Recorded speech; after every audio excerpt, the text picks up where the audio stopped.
Car గుర్తుపైన పువ్వు గుర్తుపైన జరిగినాయి.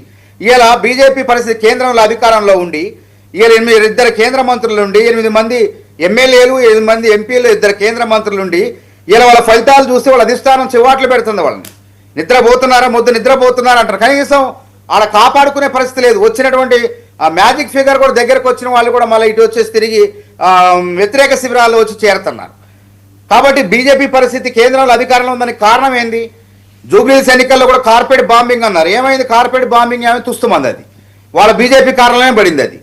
కాబట్టి మాటలు చెప్పడం వల్ల ప్రజలు ఓట్లు వేయరు. చేతలతో తెలంగాణకు నిధులు ఇవ్వాలా, వికసిత భారత్ కాదు తెలంగాణ పట్ల వివక్షా భారత్ చూపిస్తున్నారు. కాబట్టి బీజేపీని తెలంగాణలో ఆదరించట్లేదు. ఇలా జాతీయ స్థాయిలో ఇలా తెలంగాణలో వచ్చిన ఫలితాలపైన రాహుల్ గాంధీ, ప్రియాంక గాంధీ, మల్లికార్జున్ ఖర్గే, సోనియా గాంధీ వీళ్ళంతా కూడా రేవంత్ రెడ్డి యొక్క పనితీరును, మంత్రివర్గ పనితీరును, పైసీసీ అధ్యక్షుడు మహేష్ కుమార్ యొక్క పనితీరును ప్రశంసిస్తున్నారు.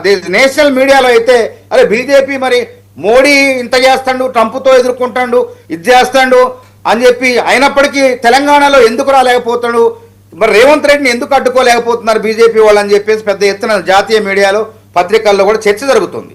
ఇక బీఆర్ఎస్ పని లూటీలు, వాళ్ళు 10 ఏళ్ల లూటీలో మూలంగా చేసిన మూలంగా ప్రజల్లో బాగా బలంగా నాటుకుపోయింది.